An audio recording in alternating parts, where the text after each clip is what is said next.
দেখ বোন, ভালোবাসাটা না এতটা সস্তা নয়, এত সহজে সবকিছু পাওয়া যায় না, বুঝলি? কোনো ছেলে তোকে প্রতিটা মোমেন্টে বলছে, শোনা I miss you, I kiss you, I love you, আমি তোমাকে অনেক ভালোবাসবো, তোমাকে ছেড়ে কখনো চলে যাব না, বাট তুই তোর অ্যাকশনে কোনো রিয়াকশন খুঁজে পাচ্ছিস না, বুঝতে পারলি? কোনো এফোর্টস নেই ভাই, ওটা ভালোবাসা নয়। কোনো পুরুষের শখের নারী তুই যখন হবি না, ওটা না তোর জন্য একটা প্রার্থনা হয়ে আসবে, ভগবানের আশীর্বাদ।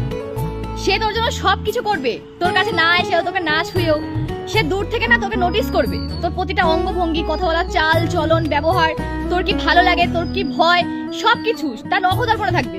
মানে তুই তোর নিজেকে যতটা না চিনবি, ওই মানুষটা তোর থেকে বেশি তোকে চিনবে। আর এটা ছেলেদের জন্য প্রযোজ্য। যখন আমরা কোনো ছেলেকে বিশেষ করে ভালোবাসি, বা কোনো ছেলে যখন আমাদের শখের হয়, আমাদের খুব যত্নের হয়, মায়ার হয় সেই মানুষটা, তখন আমরা তার প্রতিটা মুভমেন্টকে ফলো করি, তার ছোট ছোট বিষয়গুলো আমরা নোটিস করি, আর সেই জিনিসগুলো চেষ্টা করি পরবর্তীতে না করার। তা এরকম যতক্ষণ অব্দি কোনো জীবনে না পাবি কিছু, ততক্ষণ অব্দি তুই বলবি না যে আমি কাউকে ভালোবাসি, কারো ভালোবাসি অ্যাকসেপ্ট করবি না।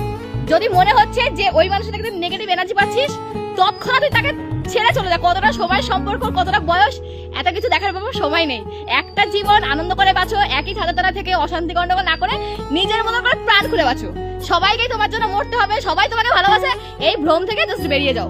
বুঝতে পারলে? ভালোবাসার সাধনার জিনিস চাইলেই পাওয়া যায় না। চাইলাম, পেয়ে গেলাম, হয়ে গেল, খেললাম, ব্যাস মোহমায়া সব বুঝে গেল।